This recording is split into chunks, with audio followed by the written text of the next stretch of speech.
Nous allons commencer avec la forme rectangle. Nous allons dessiner un petit rectangle. On va vider le fond.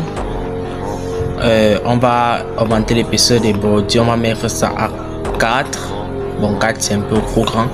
On met à 3. Toujours grand. Mettons à 2. Maintenant, on passe sur la touche sélection. On essaie un peu de déplacer notre image qu'on a générée. Maintenant, on passe sur la touche sélection directe. Pour sélectionner les points d'ancrage, il est modifié comme l'on souhaite. On modifie, bon, on va modifier comme on le souhaite pour avoir parfaitement la forme voulue. Bon, c'est parfait. On part sur la touche sélection et on réduit la taille. Vu qu'il est trop grand et notre format n'est pas assez grand puisque c'est une vidéo que je vous présente, j'ai pas envie de faire trop grand. Et là c'est bon. On va maintenant appliquer l'outil rotation.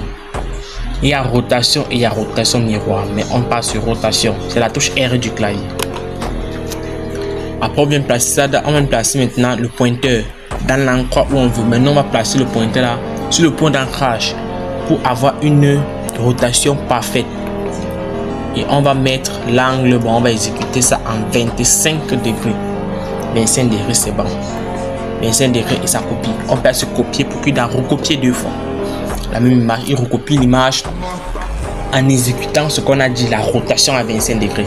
Et à partir de là, on va juste dupliquer cette image là de telle sorte que l'image suivante qui va apparaître va aussi effectuer la même rotation à la même fréquence, même angle.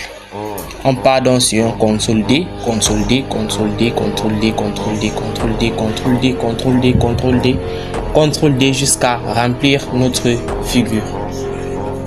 Et dès qu'on finit de la remplir, bon, on peut maintenant l'attribuer n'importe quelle couleur. On passe sur sélection et on ajuste une couleur. On peut mettre le rouge, on peut mettre le bleu, on peut mettre n'importe quelle couleur. Et sur Illustrator, comme sur Photoshop, bien évidemment, il y a la composition des couleurs.